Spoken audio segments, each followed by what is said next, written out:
Et on va donc ouvrir la parole, on va ouvrir la séance de ce jour, et je demande à M. Robert Duclar et à Christine Grappin de venir. Et puis je vais leur donner la parole tout de suite aussi. C'est la féminité, je ne sais pas, on a ramassé le système, on ne sait pas si on va donner à l'homme ou à la femme, on va regarder un petit peu. Écoutez, je suis très heureuse de présider cette séance de chirurgie pédiatrique, comme chaque année nous faisons cette séance. Donc aujourd'hui nous avions fait le choix de ne pas faire, disons, une séance technique où on parlerait de comment on opère, pourquoi, etc., mais plutôt faire une séance qui concerne, et qui est très importante également, l'organisation de la profession. Parce qu'il y a certaines particularités en chirurgie pédiatrique, et on va vous les expliquer et vous les exposer surtout. Et ces particularités nécessitent, à notre avis, une organisation spécifique qu'on a pas mal de mal à mettre en œuvre, il faut le reconnaître. Ça fait des années qu'on répète un petit peu les mêmes choses en boucle, mais entre nous, et on a l'impression d'un peu de ne pas avancer. L'un des exemples d'une organisation réussie, c'est à Toulouse et dans le sud-ouest, et c'est la raison pour laquelle nous avons demandé au professeur Cahuzac de bien vouloir nous exposer la façon dont il s'y était pris pour constituer un réseau qui était, me semble-t-il, très effectif dans cette région. Et voilà, donc on va réfléchir à tous ces problèmes-là ensemble. Bien, bonjour à tous, merci de votre présence. Et donc un sujet global sur la démographie médicale, et bien sûr la chirurgie pédiatrique n'échappe pas à tous les phénomènes d'évolution, que ce soit de la démographie de la population française, de la démographie médicale, et bien sûr des nombreuses réformes des études médicales, dont la plus récente date d'une année.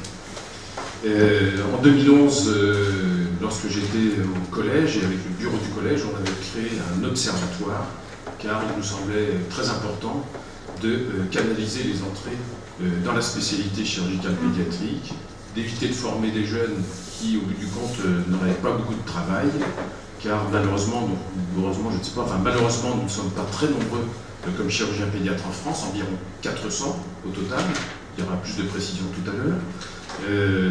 Les postes hospitaliers pour les chirurgiens pédiatres ne sont pas très nombreux, et il y a peu de débouchés en chirurgie pédiatrique libérale, ce qui fait qu'il faut absolument canaliser. Et ainsi, en 2011, on avait décidé de ne former que 17 internes en France par an, orthopédie et viscérale confondues, pour essayer d'éviter les problèmes. Mais voilà, l'évolution est rapide. Nous sommes donc 7 ans plus tard, les problématiques changent, le nombre d'anesthésistes pédiatres reste malheureusement limité, on ressent de plus en plus la nécessité de créer des réseaux, d'autant que les groupements hospitaliers de territoire ont été créés assez récemment. On a cette nouvelle réforme de l'internat qui pose beaucoup de questions, à mon avis, et ce qui nous intéresse ici, notamment, c'est la disparition du DES de chirurgie générale, et finalement, une des grandes questions, c'est qui pourra opérer les enfants à l'avenir. Et c'est vraiment le but de cette réunion, d'essayer d'étudier un petit peu tout cela. Et l'observatoire qui s'est réuni encore récemment, donc là, a décidé d'augmenter le nombre de jeunes en formation, car actuellement, il semble qu'il va en manquer. Alors, l'idée d'aujourd'hui, c'est d'essayer d'anticiper les problèmes, d'essayer d'organiser l'avenir. Et je remercie beaucoup Christine Grappin qui a organisé toute cette séance avec tous les orateurs. Et donc elle va commencer par parler du périmètre de la profession chirurgicale pédiatrique et des niveaux. Merci beaucoup au professeur Cahuzac qui a tiré de sa retraite pour venir nous parler des réseaux en Midi-Pyrénées. Le professeur Debilly, qui est l'actuel président du collège de chirurgie pédiatrique, qui nous parlera des perspectives démographiques et de son impact sur les soins. Du professeur Georges Audry, qui vient de quitter la présidence du collège, mais qui est encore tout à fait au fait de l'enseignement et de la nouvelle réforme dont il nous parlera. Et merci beaucoup à Hélène Lehors, qui est chirurgien pédiatre à Marseille, dans un hôpital privé à but non lucratif, mais qui s'intéresse depuis très longtemps à l'organisation de la chirurgie pédiatrique et qui est présidente du syndicat, enfin qui a beaucoup de casquettes.